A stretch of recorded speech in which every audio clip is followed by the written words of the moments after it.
आज के इस वीडियो में आप लोग को मैं दर्पण के बारे में बताऊंगा। प्रकाश का ही अंग है दर्पण। प्रकाश में हम लोग दर्पण पढ़ते हैं, उसको आज हम लोग जानेंगे कि दर्पण क्या है, दर्पण कितने प्रकार का होता है, किसका यूज किस जगह होता है। बात ऐसा है कि हम लोग घर में जो नॉर्मली दर्पण यूज करते हैं, कोई भी दर्पण यूज कर लेते हैं। क्या होता है कि घर में बाइक वाइक का जो टूटा हुआ दर्पण रहता है, साइड मिरर रहता है, उसमें भी हम लोग अपना फेस देख लेते हैं। या छोटा मोटा जो आईना रहता है मिरर, उसमें भी हम लोग अपना फेस देख लेते हैं। यानी अपना घर में हम कोई भी दर्पण का यूज आसानी से कर लेते हैं। लेकिन प्यारे विद्यार्थी, सब दर्पण का अलग अलग उपयोग है। समतल का कहीं और किया जाता है, अवतल का कहीं और किया जाता है और उत्तल का कहीं और किया जाता है। सब दर्पण का प्रयोग अलग अलग जगह होता है। आज हम लोग जानेंगे कि दर्पण कितने प्रकार का होता है। तो मेनली दर्पण मुख्यतः कितने प्रकार का होता है? तीन प्रकार का। पहला होता है समतल दर्पण, दूसरा होता है अवतल दर्पण और तीसरा होता है उत्तल दर्पण। हम लोग जानेंगे कि समतल का यूज कहाँ करते हैं, समतल है क्या, अवतल है क्या, उत्तल है क्या। इसको फिगर के माध्यम से सब जानते हैं। पहला हम आपको बताएं समतल दर्पण। क्या बताएं? समतल दर्पण। समतल दर्पण। दूसरा आपको बताएं अवतल दर्पण और तीसरा बताएं उत्तल दर्पण। गौर फरमाइएगा, समतल दर्पण का जो हम फिगर बनाते हैं चला जी, इसमें पीछे हम पेंट कर दे रहे हैं, ये समतल दर्पण हो गया। कौन सा दर्पण हो गया? समतल दर्पण। ये होता है अवतल दर्पण। कौन दर्पण? अवतल दर्पण। ये मेरा हो गया अवतल दर्पण। कौन दर्पण? अवतल दर्पण। कोई डाउट? और ये जो हो गया मेरा उत्तल दर्पण। कौन दर्पण? उत्तल दर्पण। चला जी, जिधर पेंट किया हुआ रहता है ना, उसका अपोजिट साइड परावर्तक सतह होता है। इधर से आकर के किरण टकराएगा, इस पे टकराएगा। जिधर पेंट नहीं किया हुआ रहेगा उधर किरण आकर के आपतित होता है। यानी हम लोग फोटो, ये मान के चलिए यदि आईना है तो हम लोग अपना फेस इधर रखेंगे तब इसका प्रतिबिंब इधर बनेगा। ठीक है। अब इसमें हमको फेस देखना हो तो इधर क्या है, ये पेंट किया हुआ है, यानी आदमी को इधर रखना होगा। इधर पेंट किया हुआ है तो कोई वस्तु को हमको इधर रखना होगा। पेंट के अपोजिट साइड में हमको रखना होगा किसको? कोई भी वस्तु को या मनुष्य को, जिसको हमको प्रतिबिंब बनाना है दर्पण में। ठीक है। अब क्या इसमें झोल है कि समतल दर्पण में केंद्र चला जी निश्चित नहीं होता है। समतल दर्पण में केंद्र निश्चित नहीं होता है, अनंत होता है। समतल दर्पण का जो केंद्र होता है ना, वो क्या होता है? अनंत होता है। केंद्र अनंत होता है। ठीक है। इस सब का चला जी केंद्र होता है। इसका यदि कोई केंद्र का बात करे तो अनंत होता है। कितना होता है? अनंत। लेकिन इसका जो केंद्र कहीं ना कहीं पे डिफाइंड होगा। समझे? या तो केंद्र यहाँ होगा या तो केंद्र यहाँ होगा। ठीक है। इसमें भी कहीं ना कहीं केंद्र फिक्स रहता है, लेकिन समतल दर्पण में केंद्र होता है अनंत में। कहाँ पे होता है? अनंत में। अब इसमें मामला क्या है सरकार कि हम लोग समतल दर्पण से अवतल दर्पण की ओर बढ़ते हैं तो कर्वनेस वक्रपन क्या होती है? बढ़ती है। वक्रपन बढ़ता है। यदि हम इधर से इधर आएंगे, देखो पूरा सीधा है, आई देखिए टेढ़ा है, टेढ़ा है तो टेढ़ा है, चला जी वक्र है, वक्रपन है। तो इसको यदि मान लेते हैं हम पेंट करके बराबर करना चाहेंगे, पेंट करते जाएंगे करते जाएंगे करते जाएंगे करते जाएंगे। ठीक है। मान लेते हैं इसको हम पेंट करते हैं, पूरा पेंट करते हैं, पेंट कर रहे हैं। एक ऐसा समय आएगा प्यारे विद्यार्थी कि हमको समतल दर्पण प्राप्त हो जाएगा। कौन दर्पण प्राप्त हो जाएगा? प्राप्त होगा। एक ऐसा तो समय जरूर आएगा कि हमको क्या प्राप्त हो जाएगा? समतल दर्पण प्राप्त हो जाएगा। इसमें भी सेम वैसा ही कंडीशन है। पेंट किया हुआ एरिया में, क्षेत्र में हम और ज्यादा पेंट करेंगे। क्या करेंगे? ज्यादा पेंट करेंगे। तो पेंट करेंगे तो इसमें भी एक ऐसा समय आएगा कि कहीं ना कहीं हमको समतल दर्पण प्राप्त होगा ही होगा। होगा। हम क्या पाते हैं प्यारे विद्यार्थी कि समतल दर्पण से यदि अवतल दर्पण में आते हैं तो वक्रपन क्या हो रही है? बढ़ रही है। वक्रपन बढ़ रही है। इससे हम इसमें आए तो वक्रपन बढ़ा, ज्यादा टेढ़ा था, और इसमें आएंगे इसमें भी तो ज्यादा टेढ़ा था। वक्रपन क्या हो रही है? बढ़ रही है, लेकिन त्रिज्या कम हो रहा है। इसका त्रिज्या ज्यादा होता है समतल दर्पण का, इसका त्रिज्या कम होगा और इसका भी त्रिज्या कम होगा। यानी समतल दर्पण से नंबर 1 से नंबर 2 में जाएंगे तो वक्रपन क्या होगा? वक्रपन बढ़ेगा और त्रिज्या क्या होगी? घटेगा। अब हम जानते हैं कि अभी हम आपको बताएं कि वक्रपन क्या होता है? बढ़ता है, और त्रिज्या क्या होता है? घटता है। इसमें दर्पण में समतल से अवतल और उत्तल में जाएंगे तो अब प्यारे विद्यार्थी प्रतिबिंब क्या है? प्रतिबिंब के बारे में जानेंगे। यानी इमेज, जहां फोटो बनता है उसको हम प्रतिबिंब बोलते हैं। ठीक है। अब प्रतिबिंब दो प्रकार का होता है, एक होता है वास्तविक और दूसरा काल्पनिक। काल्पनिक को ही हम आभासी बोलते हैं, गौर फरमाइएगा। काल्पनिक को हम क्या बोलते हैं? आभासी। एक होता है वास्तविक और दूसरा काल्पनिक क्या? आभासी। अब आप गौर से नहीं समझिएगा तो पूछेगा कि बताइए समतल दर्पण में प्रतिबिंब कैसा बनेगा? बड़ा बनेगा, छोटा बनेगा, उल्टा बनेगा, सीधा बनेगा?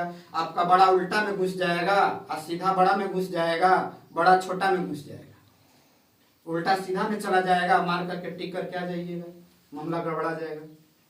बुझावे नहीं करेगा कि बड़ा छोटा होगा कि छोटा बड़ा होगा, कौन दर्पण में क्या होगा। गौर फरमाइएगा, इसको आज हम बताएंगे बहुत अच्छा से। हम आपको बताएं प्रतिबिंब कितने प्रकार का? दो प्रकार। पहला वास्तविक और दूसरा काल्पनिक। पहला हम आपको बताएं वास्तविक और दूसरा काल्पनिक। अब काल्पनिक को हम आभासी बोलते हैं। काल्पनिक को हम क्या बोलते हैं? आभासी बोलते हैं। चलो जी, वास्तविक उसको बोलते हैं जिसको हम देख पाए, जिसको देख पाए। अब काल्पनिक उसको बोलते हैं जिसको हम देख नहीं पाए। जिसको हम देख नहीं पाएंगे उसको क्या कहेंगे? मतलब सिर्फ उसके बारे में हम कल्पना कर पाएंगे। क्या कर पाएंगे? कल्पना करेंगे।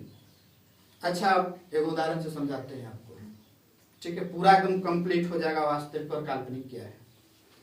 मान के चलिए कि कोई बच्चा है, मन में कल्पना कर रहा है। ठीक है, आपको क्वेश्चन पूछेगा कि बताइए कि काल्पनिक है कि सीधा है कि बड़ा है कि छोटा है। नहीं समझ में आएगा। वो ट्रिक है, तरीका है समझने के लिए। क्या है कि मान लेते हैं कोई एक बच्चा है और वो अपने आप को कल्पना कर रहा है कि काश हम 10 जूता खा रहे होते। काश हम 10 जूता खा रहे होते। कोई ऐसा कल्पना करेगा? नहीं। कि काश हम 10 जूता खा रहे होते? नहीं। कोई ऐसा कल्पना करता है? नहीं। कोई ऐसा सोचता है? नहीं। कि काश हम 10 जूता खा रहे होते? नहीं। नहीं ना। जब भी वो कल्पना करेगा सीधा करेगा, काश हम प्रधानमंत्री होते, काश विराट कोहली होते। ये सब कल्पना कैसी है? सीधी, सीधा सोचे ना। उल्टा तो सोच नहीं है। क्या कोई सोचेगा कि हम चोर होते? नहीं ना सोचेगा। लोग यही ना सोचेगा कि काश हम क्या होते? प्रधानमंत्री होते, विराट कोहली होते, सचिन तेंदुलकर होते, बहुत बड़ा घर में जन्म लेते। यानी कल्पना क्या होता है? सीधा। कल्पना हमेशा क्या होता है? सीधा। हम लोग हमेशा सीधा सोचते हैं। क्या सोचते नहीं हैं? क्या ऐसा कभी गौतम सोचेगा कि काश हम ठेला लगा करके गुपचुप बेच रहे होते? नहीं ना सोचेगा।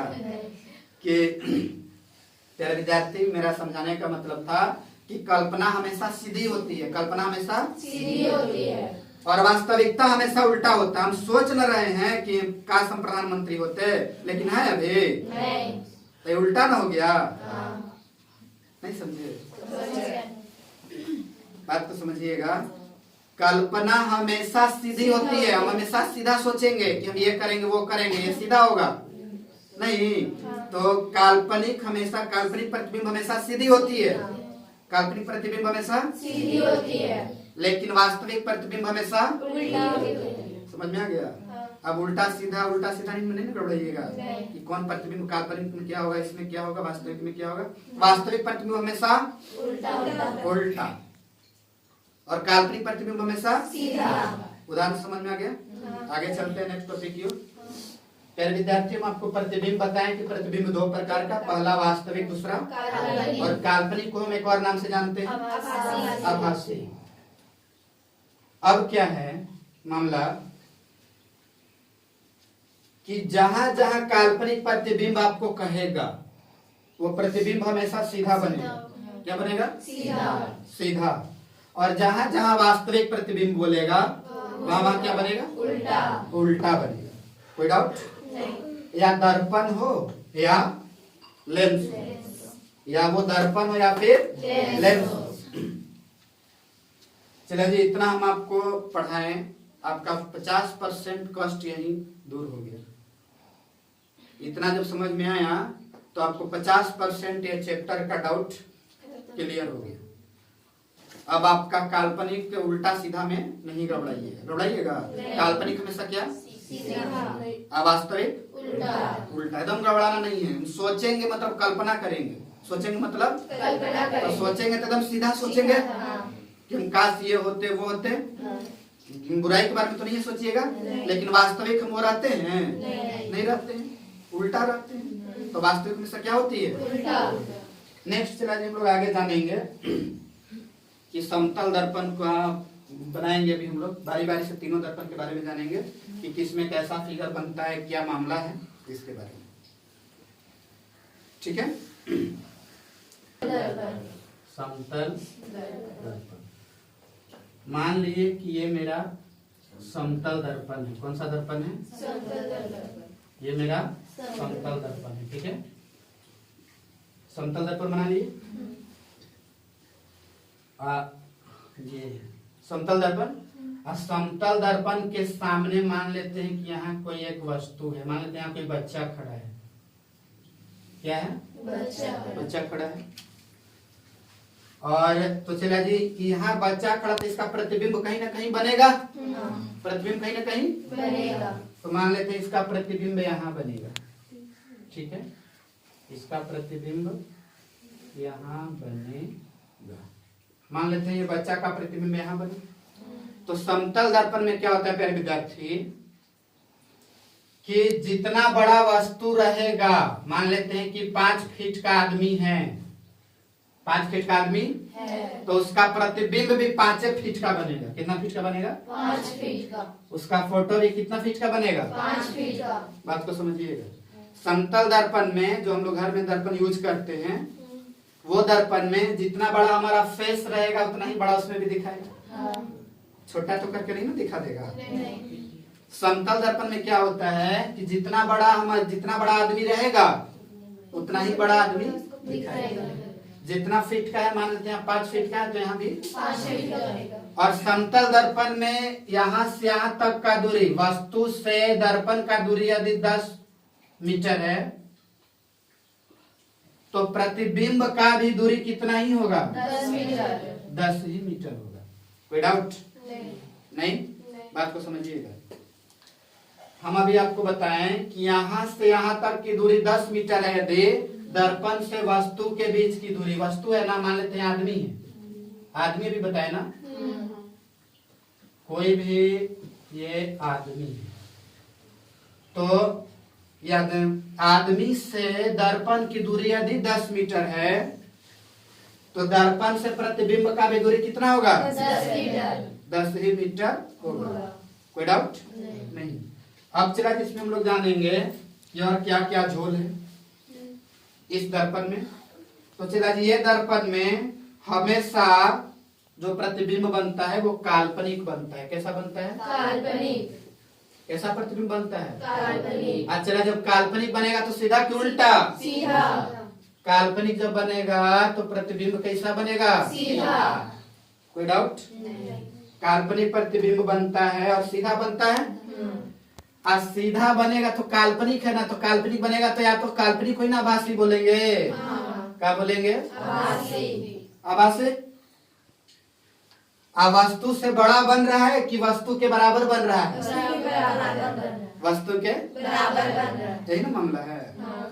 जितना बड़ा वस्तु रहेगा उतना ही बड़ा प्रतिबिंब उसका बनेगा। हाँ। ये मामला है। तो यानी वस्तु के क्या होगा, बराबर बराबर प्रतिबिंब बनेगा। गा। कोई डाउट? नहीं। यही चला जी आपको पूछेगा एग्जाम में। एग्जाम में पूछेगा कि बताइए समतल दर्पण के सामने यदि कोई वस्तु को रखा जाता है तो वो आदमी कोई 5 फीट का है तो उसका कितना फीट का वो अपना प्रतिबिंब बनाएगा, तो कितना फीट का? 5 फीट का। यदि समतल दर्पण से किसी वस्तु का बीच का दूरी 10 मीटर का है, 8 मीटर का है, तो प्रतिबिंब जो बनेगा वो भी उतना ही दूरी पर बनेगा। यही ना मामला है। और प्रतिबिंब कैसा होगा, हमेशा काल्पनिक। और काल्पनिक होगा तो सीधा। और काल्पनिक को हम क्या बोलते हैं? आभासी। आभासी बोलते हैं। मामला है। चलिए हम आपको ये समझाएं किसमें किसमें इमेज बनेगा। चलिए जी दर्पण के पीछे नहीं इमेज बनता है। प्रतिबिंब हमेशा दर्पण के कहाँ बनता है? पीछे। ये दर्पण है तो दर्पण के पीछे। पीछे बनेगा। ठीक है, कोई डाउट नहीं। एक बात और हमेशा हम लोग याद रखेंगे कि समतल दर्पण का जो वक्रता केंद्र होता है ना वो अनंत पर होता है। कहाँ होता है? अनंत पर। ये जो वक्रता केंद्र होगा इसका कहाँ होगा? अनंत पर। वक्रता केंद्र होगा कहीं ना कहीं। क्या होगा? अनंत। अब ये बता रहे थे आपको कि समतल दर्पण की वक्रता केंद्र कहाँ होती है? अनंत पर। अनंत पर होता। यहाँ तक समझने में किसी को डाउट है? डाउट है तो पूछिए। डाउट है? एक और समतल दर्पण में क्या मामला है कि यदि कोई व्यक्ति भी वेग से दौड़ रहा है, कौन वेग से दौड़ रहा है? भी वेग से। भी मीटर पर सेकंड से दौड़ रहा है। यदि कोई लड़का भी मीटर पर सेकंड के वेग से दौड़ रहा है तो उसका प्रतिबिंब में जो इमेज बनेगा उसमें आईना में वो 2 भी मीटर पर सेकंड के वेग से दौड़ता प्रतीत होगा, सीधा दुगना। यदि कोई दर्पण के सामने बच्चा दर्पण की ओर दौड़ रहा है, आगे आईना लगा हुआ है और इधर से दौड़ रहा है तो कोई वेग ही होगा, वो स्पीड से दौड़ेगा। तो कोई वेग से दौड़ेगा तो मान लेते हैं भी मीटर पर सेकंड के वेग से दौड़ रहा है तो दर्पण में जो प्रतिबिंब बनेगा वो बताइए 2 भी मीटर पर सेकंड के वेग से दौड़ता हुआ प्रतीत होगा। किसमें? समतल दर्पण में। यहाँ तक डाउट क्लियर? नेक्स्ट टॉपिक की ओर बढ़े। अब चला जी मामला क्या होता है कि मान लेते हैं 2 हम दर्पण ले लेते हैं, 2 दर्पण ले लेते हैं, 2 समतल दर्पण ले लिए। एक समतल दर्पण मेरा ये हो गया और एक समतल दर्पण ये हो गया। मान लिया मेरे दोनों समतल दर्पण है, ये समतल दर्पण है दोनों।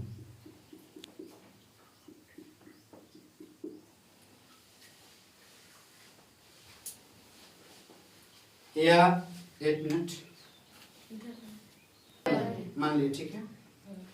तो आपतित किरण को स्थिर रखेंगे, आपतित किरण को स्थिर रखेंगे और परावर्तित किरण को घुमा देंगे।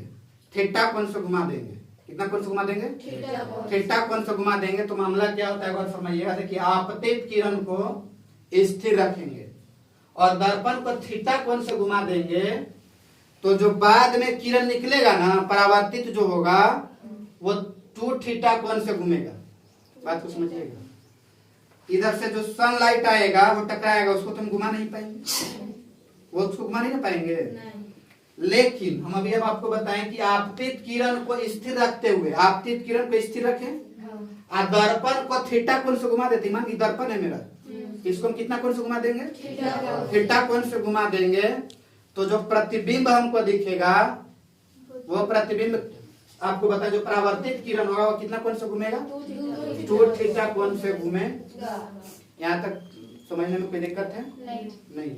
नेक्स्ट टॉपिक आता है फिर विद्यार्थी कि मान लेते हैं यदि मेरा 2 दर्पण है, 2 समतल दर्पण है। माना मेरे पास 2 समतल दर्पण है और उसके बीच का कोण 90 डिग्री है। उसके बीच का कोण 90 डिग्री है। क्वेश्चन पूछा है कि बताइए जब 2 समतल दर्पण ले लिए और उसके बीच का कोण फलना है तो बताइए कितना प्रतिबिंब बनाएगा? कितना? प्रतिबिंब यानी प्रतिबिंब की संख्या कितनी होगी, प्रतिबिंब की संख्या। कितनी होगी? कोई डाउट? नहीं।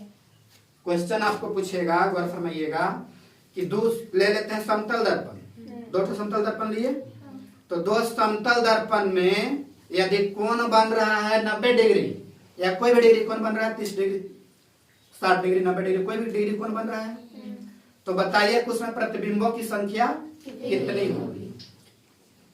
क्वेश्चन पूछता ही पूछता है। तो देखिए मान लेते हैं कि यदि मेरे पास दो समतल दर्पण है, कितना समतल दर्पण दिया हुआ है, दो समतल दर्पण दिया हुआ है, और इसके बीच का जो कोण हो गया वो 90 डिग्री दिया हुआ है। कितना डिग्री दिया हुआ है, 90 डिग्री। तो पूछेगा कि बताइए इसमें प्रतिबिंबों की संख्या कितनी, यानी प्रतिबिंब इसमें कितनी है बताना है। तो चलो जी, प्रतिबिंब का संख्या निकालने के लिए एक हम फॉर्मूला यूज करते हैं। प्रतिबिंब की संख्या निकालने के लिए या तो आप 360 को थीटा से डिवाइड कर दो, कितना से, 360 को थीटा से डिवाइड कर दीजिए, प्रतिबिंब की संख्या आ जाएगी। या 360 को थीटा से डिवाइड करके उसमें से एक घटा दीजिए। तो बोलिए सरकार एक क्यों घटा दी, एक घटाने का झोल क्या है। देखो प्रतिबिंब की संख्या हमेशा विषम संख्या आनी चाहिए इसके अनुसार, ठीक है, दर्पण के अनुसार प्रतिबिंब की संख्या हमेशा क्या आनी चाहिए, विषम संख्या आना चाहिए। हमको यदि क्वेश्चन दे दिया कि बताइए दो समतल दर्पण में यदि कोण 90 डिग्री है, कितना डिग्री है, 90 डिग्री का कोण बना रहा है, यदि दो समतल दर्पण 90 डिग्री का कोण बना रहा है, तो बताइए उसमें प्रतिबिंब की संख्या कितनी, प्रतिबिंब की संख्या कितनी। तो प्रतिबिंब का संख्या निकालने के लिए हम आपको क्या बोले, 360 को डिवाइड कर देंगे थीटा से, तो थीटा मेरा कितना है 90 डिग्री, 0 से 0 9 चौके 36, कितना है, क्या 4 सम या विषम संख्या है, नहीं है, तो नहीं है तो ये फॉर्मूला हम यूज ना करके ये वाला फॉर्मूला यूज करेंगे। जब विषम मेरा नहीं आएगा, काटे 90 से थीटा से काटे, और काटने के बाद यदि मेरा ये विषम नहीं आता है तो उसमें से क्या कर देंगे, माइनस कर दी। इसमें प्रतिबिंब की संख्या कितना, 3। कोई डाउट, डाउट है यहाँ तो कोई दिक्कत। नेक्स्ट चलते हैं। अभी हम आपको फिर से बार समझ लीजिए क्या हम बताएं, आपको हम बताएं कि यदि दो समतल दर्पण, क्वेश्चन को समझिएगा, यदि दो समतल दर्पण थीटा कोण बना रहे हो तो उनका प्रतिबिंब की संख्या निकालने का फॉर्मूला होता है 360 बटा थीटा, या 360 में से क्या थीटा में से घटा लेंगे। कब घटाएंगे, जब वो विषम संख्या ना, जब वो विषम संख्या ना, यही ना मामला है, बोलिए हाँ या, ठीक है। नेक्स्ट चला जी, हम लोग जानेंगे यदि समतल दर्पण में, हम लोग को फोटो देख रहे हैं, अपना देख रहे हैं दर्पण में, अपना इमेज देख रहे हैं, तो यदि हमको पूरा देखना हो, अपना फेस या चेहरा पूरा आकृति देखना हो, पूरा शरीर देखना हो, तो या तो इतना ही बड़ा दर्पण लगाना होगा समतल दर्पण में, जो हम लोग ड्रेसिंग में दर्पण देखते हैं लगा हुआ रहता है, उसमें आगे जाकर के खड़ा होते हैं तो पूरा बॉडी दिख जाता है। तो या तो वस्तु के बराबर ही दर्पण होगा तब ना पूरा प्रतिबिंब दिखेगा, जितना बड़ा हम उतना बड़ा उसमें प्रतिबिंब दिखेगा, यानी दर्पण भी उतना ही बड़ा होना चाहिए। या समतल दर्पण में यदि वस्तु से आधी दर्पण होनी चाहिए, मान लेते यदि हम 5 फीट का है, तो यदि हमको पूरा प्रतिबिंब हमको दिखाना है तो समतल दर्पण में हमको कम से कम 2.5 फीट का होना चाहिए। कितना का, 2.5 फीट का। या तो हमको पूरा 5 फीट का दर्पण चाहिए, या तो कितना फीट का, 2.5 फीट का। क्यों चाहिए, तभी हम जा करके देख पाएंगे क्या अपना पूरा आकृति, पूरा प्रतिबिंब देखने के लिए, पूरा वो वस्तु का प्रतिबिंब देखने के लिए या तो उतना ही बड़ा दर्पण होना चाहिए समतल दर्पण, या फिर उसका आधा होना चाहिए। कोई व्यक्ति 6 फीट का है और उसका पूरा प्रतिबिंब देखना है, तो या तो वो 6 फीट के दर्पण के सामने जाके खड़ा होगा समतल दर्पण में, या फिर उससे आधा। कोई डाउट? प्यारे विद्यार्थी, आज मैं आप लोग को इस लेक्चर में इस वीडियो में जो बताया उसको फिर से एक बार रिवाइज करवा देता हूँ कि क्या है मामला नहीं है। ठीक है,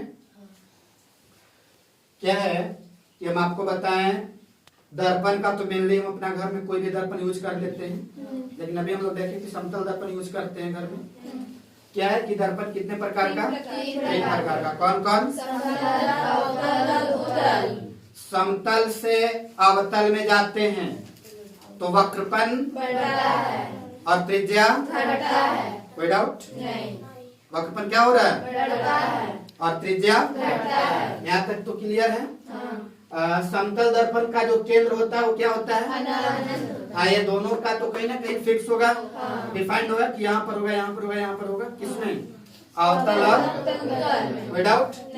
नेक्स्ट चला जी, हम आपको बताए थे कि अवतल दर्पण को यदि हम पीछे पेंट करते जाएंगे तो लास्ट में हम प्राप्त कर सकते हैं कौन सा दर्पण? समतल दर्पण। यही ना मामला है। उसके बाद हम आपको बताए चला जी कि प्रतिबिंब 2 प्रकार का। प्रतिबिंब पहला वास्तविक और दूसरा काल्पनिक या आभासी।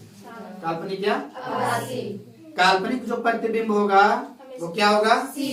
हमेशा सीधा होगा। हम कल्पना हमेशा सीधा करेंगे, नहीं कि हम काश पढ़ लिख कर क्या IAS बन जाते। ऐसा तो नहीं सोचेंगे कि काश हम पढ़ लिख के खूंखार डकैत बन जाते, ऐसा कोई नहीं सोचेगा। तो काल्पनिक हमेशा क्या होता है और वास्तविक कोई डाउट नहीं। ये भी हम लोग का क्लियर हो गया। और वास्तविक हमेशा दिखता है, वास्तविक होगा जो हमेशा दिखेगा। अब चलिए वास्तविक कैसे दिखेगा इसका भी हम आप लोग का जिक्र किए थे। कैसे दिखेगा? मान लेते हैं कि हम कल्पना कर रहे हैं कि काश हम मोदी होते, प्रधानमंत्री लेकिन अभी है नहीं ना। वास्तविक तो मेरे यही ना दिख रहा है कि हम आप लोग को पढ़ा रहे हैं। वास्तविक ही ना। तो वास्तविक हमेशा दिखता है, काल्पनिक हमेशा यानी काल्पनिक दिखता ही नहीं। कोई डाउट? फिर हम आपको बताएं कि काल्पनिक हमेशा सीधे प्रतिबिंब बनाता है और वास्तविक हमेशा उल्टा। उसके बाद चला जी, हम आ गए थे दर्पण। किसमें आ गए थे? एक बार फिर से हम लोग दर्पण के बारे में जानेंगे, समतल दर्पण के बारे में बढ़िया से। ठीक है, कि समतल दर्पण का मामला क्या है, झोल क्या है। समतल दर्पण मान लेते हैं कि ये मेरा समतल दर्पण है। कौन दर्पण है? समतल दर्पण। और समतल दर्पण पर यदि हम यहाँ कोई वस्तु को रखते हैं, मान लेते हैं ये राम है, लड़का है राम। ये है यदि 6 फीट का, कितना फीट का? 6 फीट का। तो इसका प्रतिबिंब भी बनेगा कितना फीट का? 6 फीट का ही प्रतिबिंब बनेगा। कितना फीट का बनेगा? 6 फीट का। 6 फीट का ही बनेगा प्रतिबिंब। ये भी लड़का रहेगा, 6 फीट का पीछे दिखेगा इसका इमेज दिखेगा। और यहाँ से वो राम से प्रतिबिंब का दूरी यदि 15 मीटर है तो दर्पण से प्रतिबिंब का दूरी कितना होगा? 15 मीटर। फिर से समझिए, यदि राम से दर्पण का दूरी 15 मीटर है तो दर्पण से प्रतिबिंब का भी दूरी कितना होना चाहिए? 15 मीटर। होगा ही होगा, होना चाहिए नहीं होगा ही होगा। कोई डाउट नहीं। और हम आपको क्या बताएं फिर विद्यार्थी यही टॉपिक में कि समतल दर्पण में, किस दर्पण में? समतल दर्पण में प्रतिबिंब जो बनेगा हमेशा कैसा बनता है? काल्पनिक बनेगा। काल्पनिक को ही क्या बोलते हैं? आभासी बनेगा। काल्पनिक आभासी बनेगा। जब काल्पनिक बनेगा तो सीधा या उल्टा? सीधा बनेगा। आ वस्तु से बड़ा की बराबर की छोटा? वस्तु से वस्तु के बराबर नहीं, वस्तु के बराबर ही ना मामला है। कोई डाउट नहीं। यदि ये 6 फीट का है तो ये भी 6 ही फीट का होगा। कोई डाउट है? अब मामला क्या है कि यदि इधर से कोई लड़का भी वेग से दौड़ता हुआ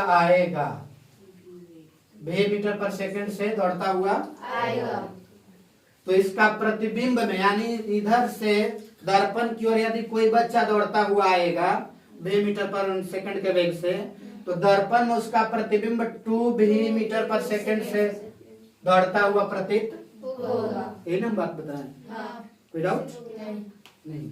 यहाँ तक आपका क्लियर हो गया। अनंत और इसका वक्रता केंद्र कितना होता है? अनंत। समतल दर्पण का वक्रता केंद्र अनंत होता है। ठीक है, ये सब हो गया।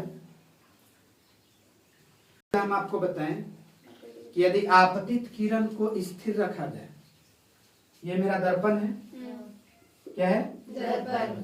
आपतित किरण को हम स्थिर रखते हैं, आपतित किरण को स्थिर रखते हैं, लेकिन दर्पण को थीटा कोण से घुमा देते हैं, दर्पणे को घुमा देंगे, दर्पण को घुमा देंगे, यहाँ जो आईना लगा हुआ रहेगा हम इसको क्या करेंगे? घुमा देंगे, घुमा देंगे। तो जो परावर्तित किरण होगा ना वो 2 थीटा कोण से घूमता हुआ प्रतीत होगा या घूमेगा। बात को समझ में? यदि आपतित किरण आएगा और दर्पण से टकराएगा, तो यदि हम दर्पण को थीटा कोण से घुमा देंगे, कितना कोण से? थीटा कोण से, तो जो परावर्तित किरण होगा वो हमको 2 थीटा कोण से घूमता हुआ प्रतीत होगा या घूमेगा। कोई डाउट? यहाँ तक भी क्लियर? नेक्स्ट हम आपको बताएं चलिए कि यदि 2 समतल दर्पण को ले ले, किसको ले ले? 2 समतल दर्पण को ले ले। 2 समतल दर्पण के बीच में यदि कोण थीटा यदि मान लेते हैं कोई बनाएगा 30 डिग्री, 50 डिग्री, 60 डिग्री, तो पूछेगा कि उसमें बताइए प्रतिबिंबों की संख्या कितनी? प्रतिबिंबों की संख्या कितनी है? तो हम आपको अभी बताएं, इसको जिक्र किए कि यदि मेरा 2 समतल दर्पण है, गौर फरमाना, यदि मेरा 2 समतल दर्पण है, एक ये दर्पण एक ये दर्पण है, ठीक है, और इसके बीच का कोण कोई भी 1 डिग्री मान लेते हैं कि 98 डिग्री है, ठीक है, तो बोलेगा कि इसमें प्रतिबिंबों की संख्या बताइए। तो प्रतिबिंब का संख्या निकालने के लिए हम अभी फॉर्मूला बताएं 360 बटा थीटा, या जब विषम नहीं आएगा तो 360 बटा थीटा माइनस, यही ना मामला है। तो 360 लिख लेंगे और बटा 90 काट देंगे तो 9 चौका 36 4 आया, यानी प्रतिबिंब कितना बनेगा? 4। लेकिन ये है विषम नहीं है, इसीलिए क्या कर देंगे? -1 करेंगे तो कितना जाएगा प्रतिबिंब की संख्या? कोई डाउट नहीं? यानी प्रतिबिंब की बिंब संख्या क्या कर लिए? प्राप्त कर लिए। अब चला जी, ये तो कुछ कौन बना रहा था? अब मान के चलो कि 2 दर्पण रख दिया, कोई कोने नहीं बना, कोई तो ऐसा कब कंडीशन आएगा जब दोनों दर्पण समानांतर हो गए दूसरा के? नहीं, मान लेते हैं कि एक दर्पण मेरा, देखो ये तो कौन बना रहा था 2 दर्पण, मान लेते हैं कि एक दर्पण मेरा ये है और एक दर्पण मेरा ये है, 2 दर्पण हो गया। अब दोनों एक दूसरा के क्या है? दोनों एक दूसरा के कौन बन रहा है? नहीं बन रहा है, कौन नहीं ना बन रहा है। तो इसमें कितना प्रतिबिंब बनता है? 2 गो। कितना बनेगा? 2 गो, लेकिन अनंत पर बनेगा। कहाँ बनता है? अनंत पर। और कितना प्रतिबिंब बनेगा? 2 ठो। अब पहला वाला प्रतिबिंब साफ नहीं होगा, दूसरा वाला प्रतिबिंब पूरा क्लियर होगा। बात को समझना। सैलून में आप जाइएगा, मान लेते हैं सैलून में हम 2 समतल दर्पण का यूज कर रहे हैं, ठीक है, तो हमको फोटो साफ देखना है तो समांतर रख लेंगे। समांतर रखेंगे तो पहला जो मेरा फिगर बनेगा वो क्या होगा? साफ। लेकिन दूसरा जो फिगर रहेगा ना वो पूरा क्लीन दिखेगा, पूरा चेहरा हमको साफ दिखेगा। कोई डाउट है? चलिए जी, हम आपको आज के वीडियोस में इतना चीजें आपको बताएं कि कैसे क्या होता है, प्रतिबिंब कैसे बनता है, ठीक है, और हम आपको ये भी बताएं कि जितना लंबा वस्तु होगा उसमें समतल दर्पण में उतना ही बड़ा प्रतिबिंब बनेगा, उतना ही लंबाई का बनेगा। तो आज के इस वीडियो में इतना ही, मिलते हैं फिर अगले वीडियोस में। आज के लिए इतना ही, धन्यवाद, थैंक यू वेरी मच।